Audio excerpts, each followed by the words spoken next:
ओम नमः शिवाय। ओम नमो भगवते वासुदेवाय।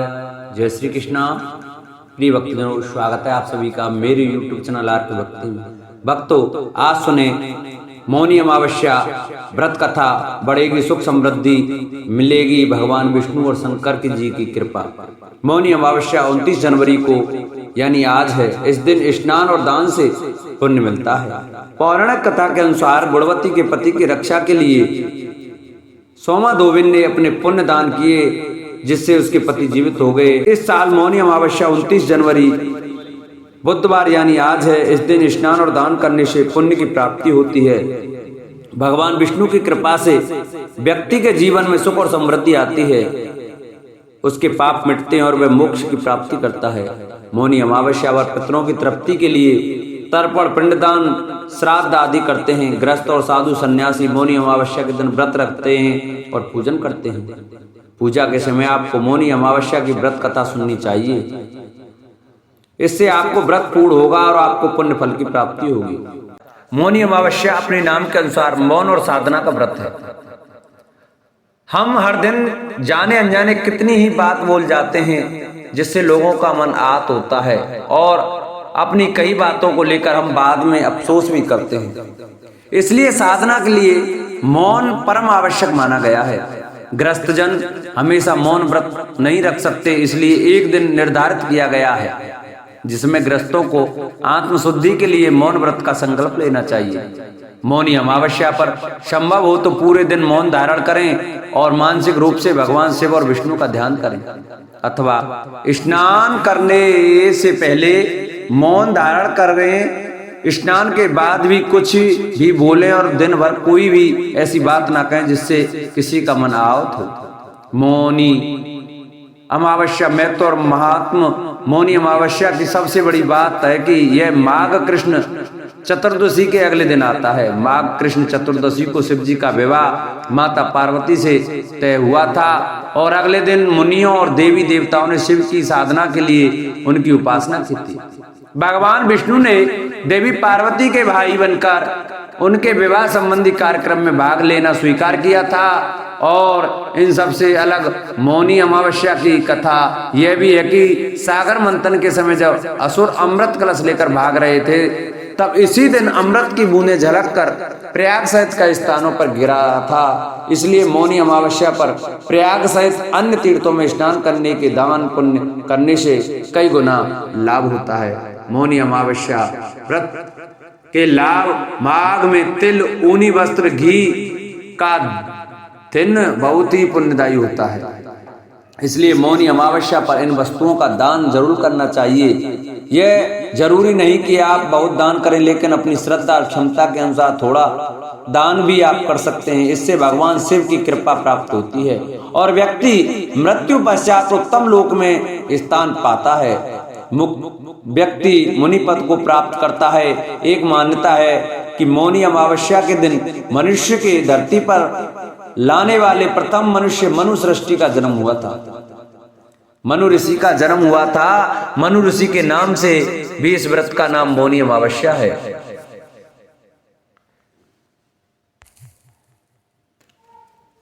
मौनी अमावस्या की कथा को लेकर जो प्रचलित कथा है, उसके अनुसार प्राचीन काल में एक ब्राह्मण परिवार कांचीपुर में रहता था। पति पत्नी दोनों ही धर्मात्मा थे और धर्म पूर्वक अपनी गृहस्थी चलाते थे। उनका नाम देवस्वामी था और उनकी पत्नी का नाम धनवती था। इनके 7 पुत्र और एक मात्र पुत्री थी जिसका नाम गुणवती था।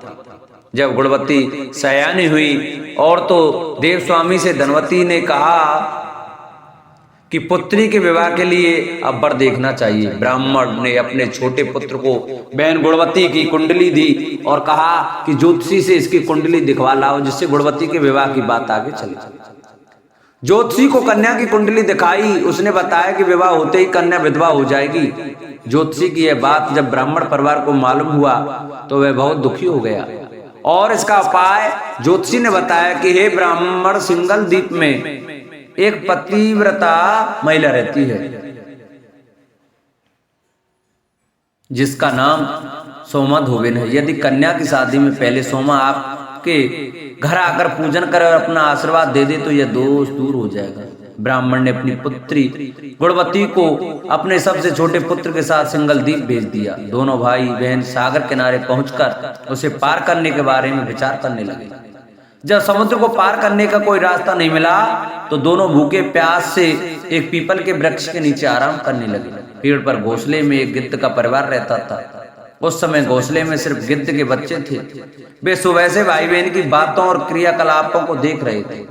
शाम के समय जब गिद्ध की माता बच्चों के लिए भोजन लेकर घोंसले में आई तो बच्चों ने पेड़ के नीचे लेटे भाई बहन की कहानी माता को बताई। उनकी बातें सुनकर गिद्ध की माता को दोनों भाई बहनों पर दया आई और बच्चों के कहने से उसने कहा कि तुम लोग अब चिंता मत करो, मैं इन्हें सागर पार करा दूंगी। बच्चों ने माता की बातों को सुनकर खुशी खुशी भोजन ग्रहण किया। गिद्ध की माता बच्चों का भोजन करवा कर दोनों भाई बहनों के पास आई और बोली कि मैंने आपकी समस्या को जान लिया है, अब आप चिंता मत कीजिए, आपकी समस्या का निदान मैं कर दूंगी और आपको सोमाधोवन के पास पहुंचा दूंगी। गिद्ध की बातों को सुनकर दोनों भाई बहनों का मन आनंदित हो गया और उन्होंने वन में मौजूद कंदमूल को खाकर रात काट ली। सुबह होते होते ही गिद्ध ने दोनों भाई बहनों को समुद्र पार करवा दिया और सिंगलदीप में सोमाधोवन के घर के पास पहुंचा दिया। गुणवती सोमाधोवन के घर के पास छुपकर रहने लगी।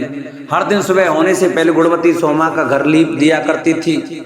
एक दिन सोमा ने अपनी बहुओं से पूछा कि प्रतिदिन सुबह हमारा घर कौन लीपता है। बहुओं ने प्रशंसा के लोभ से कहा कि हमारे अलावा यह काम और कौन करेगा। लेकिन सोमा को बहुओं की बातों पर भरोसा नहीं हुआ और वह यह जानने के लिए पूरी रात जगती रही कि कौन है जो हर दिन सूर्योदय से पहले घर लीप जाता है। सोमा ने देखा कि एक कन्या उसके आंगन में आई और आंगन लीपने लगी।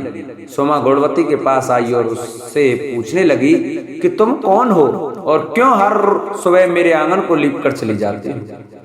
गुणवती ने तब अपना सारा हाल सोमा से कह डाला।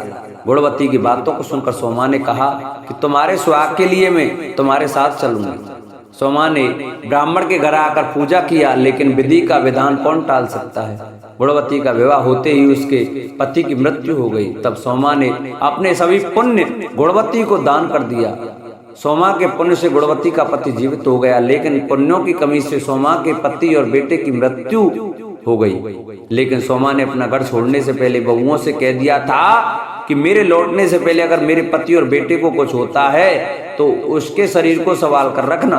बहुओं ने सास की आज्ञा को मानकर सभी के शरीर को संभाल कर रखा। उधर सोमा ने सिंगलदीप लौटते समय रास्ते में पीपल के वृक्ष की छाया में विष्णु जी की पूजा कर 108 बार पीपल की परिक्रमा की। इसके पुण्य के प्रभाव से सोमा के घर लौटते ही उसके पति और बेटे फिर से जीवित हो गए। इसलिए मौनी अमावस्या के व्रत करने वाले व्रतियों को यह कथा सुनकर पीपल की 108 बार परिक्रमा करनी चाहिए और भगवान विष्णु सहित शिव जी की पूजा करनी चाहिए। बोलो शंकर भगवान की जय, बोलो विष्णु भगवान की जय। जिन भक्तों को हमारी ये मौनी अमावस्या की व्रत कथा अच्छी लगी हो वो हमारी वीडियो को ज़्यादा से ज़्यादा शेयर करें। जिन्होंने अभी तक चैनल को सब्सक्राइब नहीं किया है वो हमारे चैनल को सब्सक्राइब करें, वीडियो को लाइक करें और कमेंट में ओम नमः शिवाय, ओम नमो भगवते वासुदेवाय अवश्य लिखें।